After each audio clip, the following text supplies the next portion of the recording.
When I see Beijing as an example, Beijing had very carefully planned the venues, and sustainability wise, they tried making some effort in terms of, creating venues which can be stripped down to basic level should it require, and all those things, instead of designing the whole system of neighborhood all the way to unit level. They successfully delivered some of those as well. But I think the spending versus outcome, when you look at and compare these three, Beijing, Tokyo, and London, then obviously London is going to look much more successful because of many reasons and carefully planned strategies before and after the Olympic that took place in 2012. Well, if you are a sports fan, you'll enjoy this episode. Well, if you are a sustainability enthusiast and a sports fan like me, you'll enjoy it even more. Stay tuned for a fun conversation. Hello and a big warm welcome to the first episode of 2023. Hope you have great times ahead. Sorry for an unusual delay between episodes. First, it was holiday season and I was a bit unwell towards the end. But I was definitely working behind the scenes. The recording was a year-end one and also during the time of the FIFA World Cup that concluded in Qatar, which in itself was quite a spectacle. Tournaments like these are what gets the sports fan in me really excited. Team sports and big events like these are what I look forward to every single time. Having said that, the other side of me looks at the big picture about how these big events are put together. That's looking at the sustainability side of things. For example, Qatar, which hosted the World Cup recently, saw about 1 million people visit in 1 month's time, exclusively for the tournament. Well, to put that in perspective, the population of Qatar is about 3 million. So that puts about 1/4 to 1/3 additional burden for a short time. In order to sustain that, apart from the sporting infrastructure, additional infrastructure had to be built. So what happens to that now that the World Cup is over? In fact, the social side of sustainability will pose the big question of whether this was all worth it. Qatar as a country has about 90% immigrant population, so that is constantly revolving in a way. In fact, it saw about 13% growth in immigrant population just over the year. You would probably guess why. Well, it was all to do with building the infrastructure for the showpiece event. Well, now, obviously, by working around this with a first principle approach, we are bound to ask the question, why did Qatar do this? Or why did it have to do this? Well, we obviously have references from the past, particularly China hosting the Beijing Olympics in 2008, and then the showpiece event of 2012 London Olympics. So, as is the tradition, we have a guest who has the credibility to discuss this topic and share first-hand experience of working in such large projects. So, who is our guest for today? Hi, my name is Jitesh Brahmkshatriya. I head the cities consulting team for CBRE. I work here as senior director. I'm an architect by background, and I lived and worked in many parts of the world before settling down in India over the last 5 years. So, Jitesh, for a long time I've been following your work, and every time a big sporting event happens, I kind of look up to you and we kind of have a discussion around that and talking about the sustainability aspect of it because you're an expert when it comes to looking at sustainability for large infrastructure projects. You have worked in many projects, particularly the London Olympics and subsequent projects in a big way. So, how did you get started with this sector? How did you get involved in large infrastructure projects?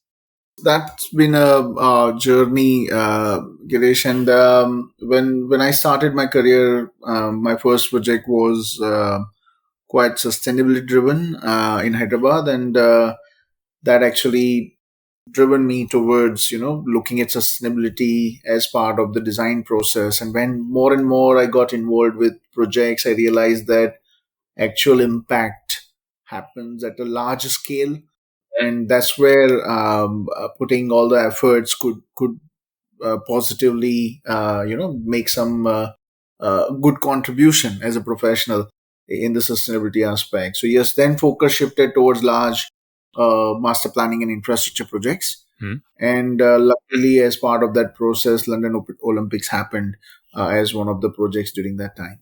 So, have you seen a shift from the time you started, a shift towards sustainability in large infrastructure projects from the time you started to today?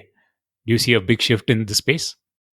Certainly, certainly. I think over last 2 decades, I would say the industry has matured quite a lot around sustainable development. Hmm.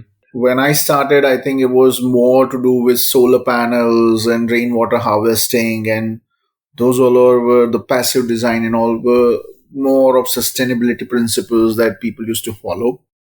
It now has grown into the systems infrastructure, digital integration, circular economy. It has matured, reverse logistics. Quite a lot of new things have come in, which then adds a lot more to a unit level basic sustainability principles that were in practice.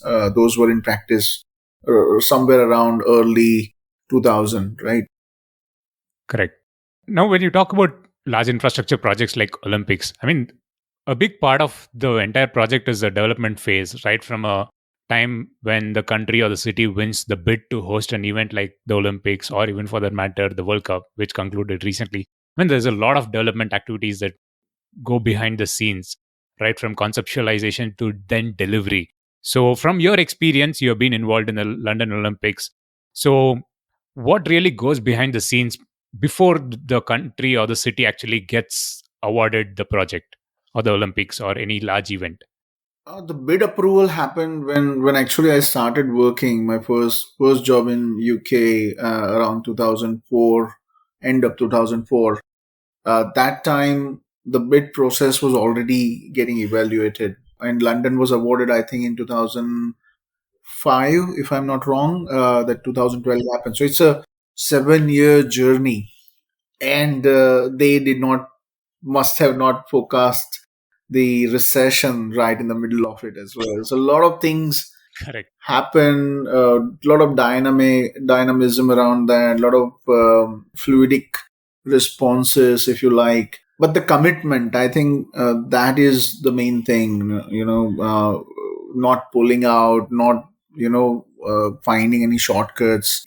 I think that's what the journey is all about, and it what London did is involving number of architects, number of businesses, large, small, medium. So that actually gave exposure to every single person who is aspiring to work in sort of large scale infrastructure projects or sustainability and design related projects in and around London Olympics. So this was, I think, the commitment from the government and of course the whole process. The government's also changed, pre-recession and post-recession, but still the activity didn't slow down, and I think that shows the maturity and commitment towards large infrastructure projects, which we find sometimes hard in many other parts of the world, right?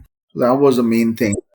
True. In fact, when London actually decided to bid for the project and actually conceptualize, I think they picked a part of London that was probably lacking compared to other parts of London. They picked up East London to kind of develop and kind of build the infrastructure around that. So that was a lot of planning that went into it. And as you rightly pointed out, no one could have expected or anticipated recession to come in between. In spite of all that, London, probably when looking back a decade later, has probably lived up to its expectations or delivered on the sustainability principles, right? So, what's your view on how it has panned out since the decade, since the Olympics?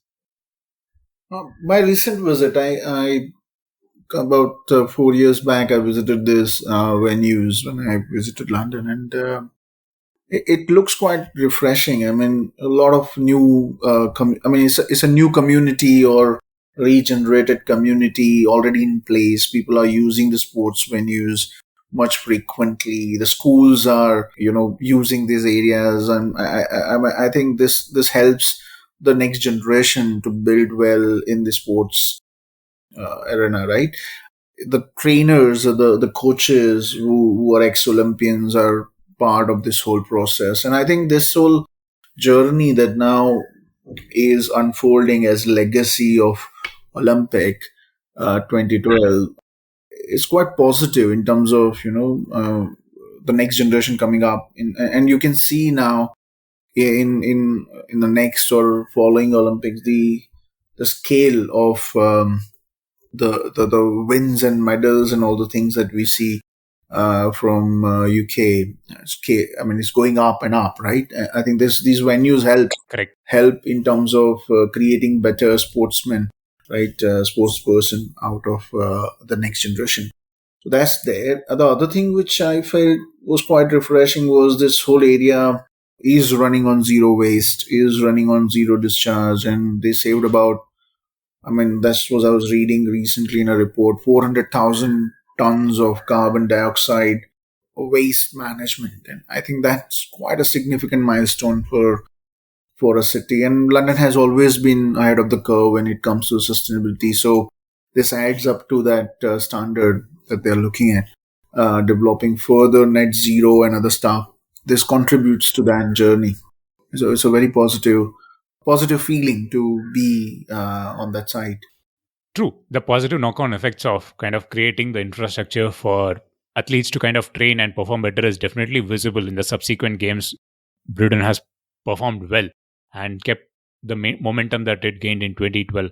The other effects, like creating more jobs during the recession, was also a big positive, right? Yes. I mean, imagine right in the middle of recession, the building industry was the first one to hit, lots of job losses, right? Correct. And this not only managed to save hundreds of thousands of jobs in the construction industry, but also created more, roughly around 100,000 or more jobs around the same time where the building industry was struggling across the globe. I think one of the reasons why I feel that the country like UK bounced back because they did not compromise on some of the large scale infrastructure projects running at that time, be it HS2, be it London Olympics, be it some other large commitments that they made for during that time. That's something I feel social impact, social aspects. This is a very very positive impact when you see jobs being saved at the time when everybody is very insecure about what's going to happen, right? And that's quite phenomenal. Mental health issues, you can imagine how much you prevent by providing for new and retaining the old jobs, right? True. I mean, that's definitely a lot of positives. But generally, when we talk about large infrastructure projects, sporting infrastructure projects, the cost factor definitely is something Yeah. that comes to top of everyone's mind when you look at such big projects. Because recently, the FIFA World Cup just got over, and the amount of money Qatar spent to get it going is phenomenal. It's one of the biggest money spending events. But in terms of money, did London kind of deliver on that?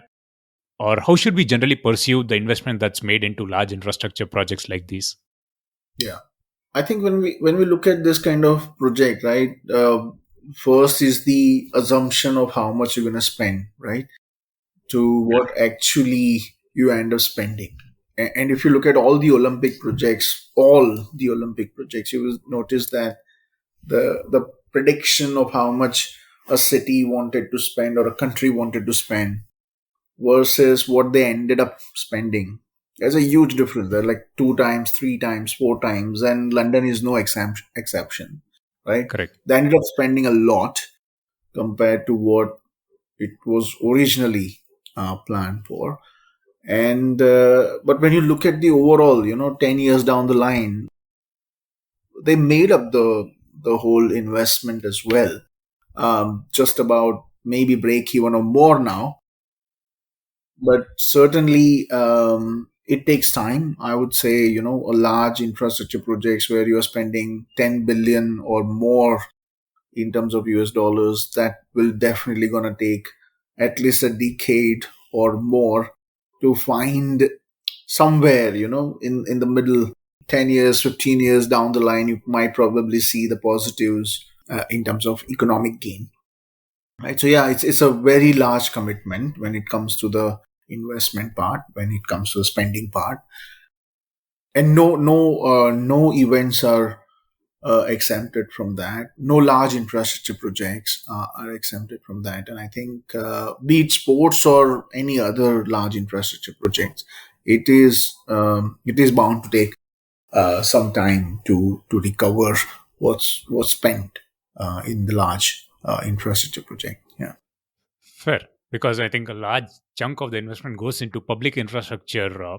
Like, say, for example, in Qatar, a large part was building the public transportation systems like the metro lines and extension of the airports and things like that. So, valid point that it takes decade plus to kind of recover the cost or break even in true sense. Now, coming back to the sustainability aspect, so London was a benchmark in 2012, subsequently, then 2016, 2020. Tokyo Olympics was also built to be the next big thing in kind of the sustainability aspect. And of course, 2022, Qatar World Cup was supposed to be the first net zero event. So, how has the perception around all these changed ever since 2012?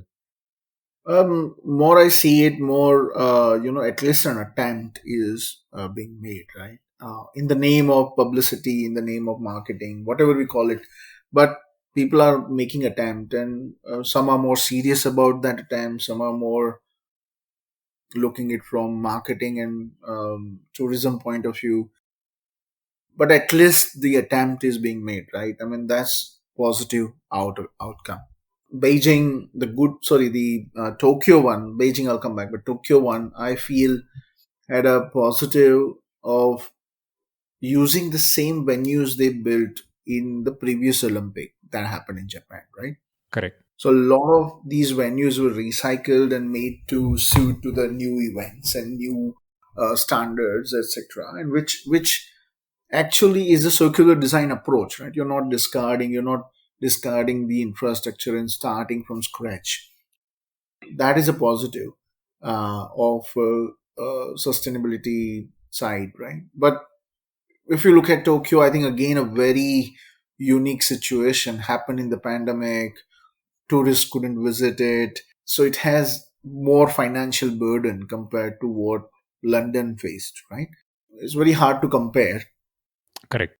So whatever they are going to live up to, I think they might need more time to recover the investment. They might need more time to showcase the advantage, because there wasn't much of the visitor footfall to generate enough waste or energy from waste, or zero waste, and all those strategies that they were talking about could have limited impact with a limited number of people visiting, right? These also need a scale of economy to work with it, and I think that was lacking because of the pandemic. I think that's where I would say Tokyo probably will take some time to look at the overall positive outcome, which London could realize in sort of in 5 to 6 years time, or immediately as well, when we talk about job creation, etc., etc.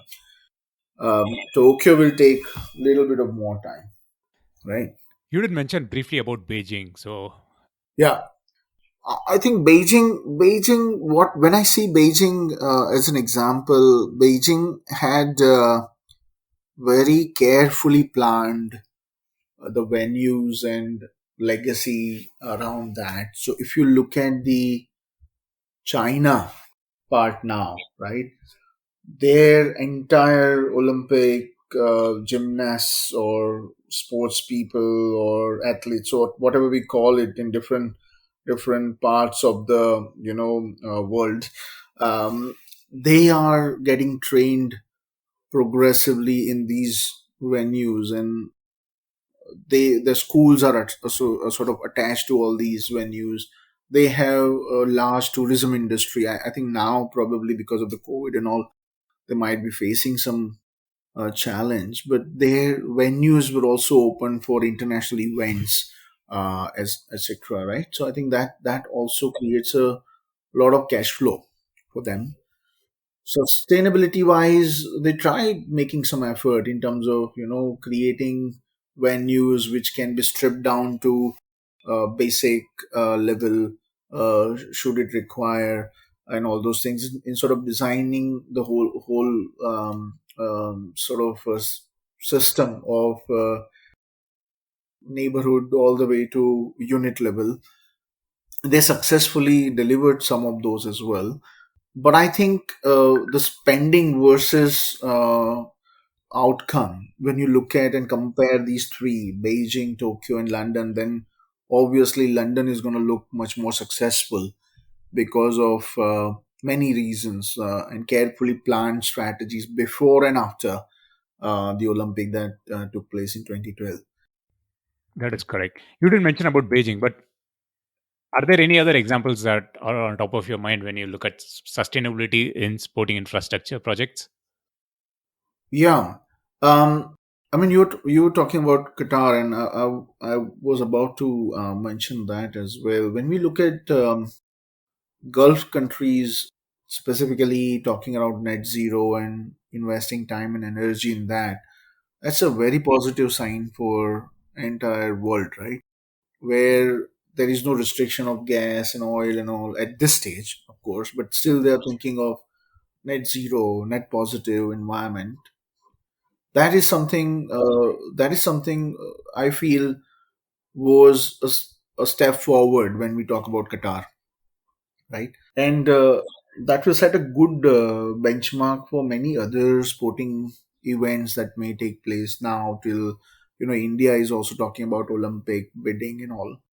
I think this sets a good benchmark for everybody else in the world, that you don't need to be London or Barcelona to be sustainable.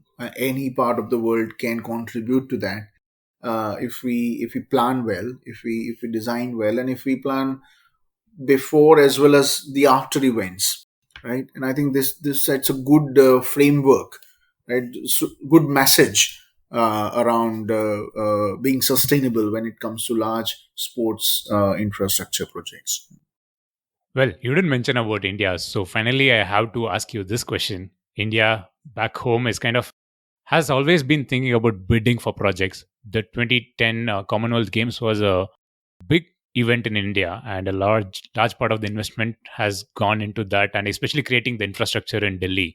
So India, of course, has not hosted an Olympic event. What should a country like India do at this point to kind of plan, prepare in submitting the bid, which is a big part, and how should it kind of from an expert like you, from an expert's view? So what would you say like should be the things that India should do from right from now to like few years down the line when I think it plans to submit bid for an Olympics?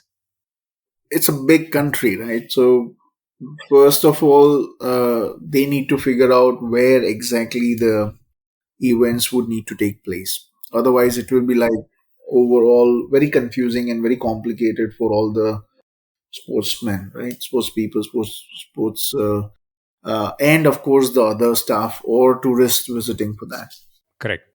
So first is figuring out where exactly these events should take place.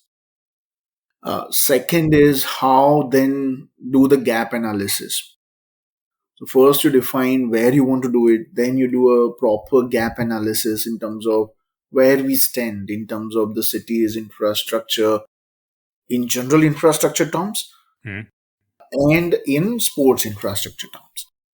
And then once that gap analysis done, then chalk out how much time it is gonna take to achieve a minimum threshold that we need to achieve in terms of meeting the global expectations, right? Of certain levels, certain sort of security or sustainability or other drivers that Olympics would be looking at as well, right? After that, plan to empanel, like how London did. They empaneled consultants much before, then started distributing the work in parallel with a proper program management structure in place. And then while the whole process was going on, the legacy plan was also getting prepared before 2012. Actually, before the Olympics started, the legacy plan was also in place for what will happen to all these after the Olympic. Fair. So this is the whole process that I think India would probably need to follow, and in that, be fair, be transparent, and look at the right kind of consultants, look at the right kind of principles in evolving this whole process. Right? I think that would be the key thing in order to successfully deliver an Olympic. It's a process of 15 years, 7 years before, 7 years after. Well, fair. And that's a valid point that you mentioned about having the legacy plan in place, because sustainability, the true cost, recovering the true cost of breaking even after a big investment is made, is actually what happens after the event is over. Like, for example, even in Qatar, a large part of the stadiums are being taken down and they have been put into different use cases. Like, for example, a university, and one stadium, in fact, is kind of dismantled totally, and they are going to send it out to a few other countries. So they had a legacy plan. So a small nation also managed to pull off a big event like this. So as you rightly said, identifying the place and then building the infrastructure with a legacy plan kind of makes perfect sense. So that's a wonderful note. So Jitesh, thanks for taking time to join me on the podcast. It was a wonderful chat with you, and having following your work, and kind of know that you were the right person to have this discussion around sustainability in large sporting projects. So thanks for taking time to join me on the show today. Thank you, Girish. My pleasure, and thanks for inviting me. Thank you very much. Well, that was a wrap on the feature segment of this episode. I hope you enjoyed as much as I did recording it. The link to follow Jitesh will be in the show notes of this episode. You will find some interesting posts on architecture, green buildings, and some artworks too. Do check them out. Talking of artworks, I should thank Terra Generation, who are behind the beautiful artworks you see on every episode. They share wonderful stories on climate, biodiversity, and sustainability. You should also take a few minutes to check their work at terrageneration.com. Well, now finally, to wrap up the conversation around Qatar hosting the World Cup, well, sometimes I feel it could be sports washing too, which is increasingly turning to be the new greenwashing.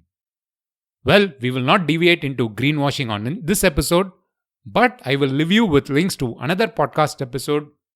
Freakonomics Radio featured this story in 2022, and you should check it out when you have time. And finally, I hope you have great times ahead. A new episode will be coming up in 2 weeks from now. So until then, this is Girish Shivakumar signing off, and as always, thank you for listening.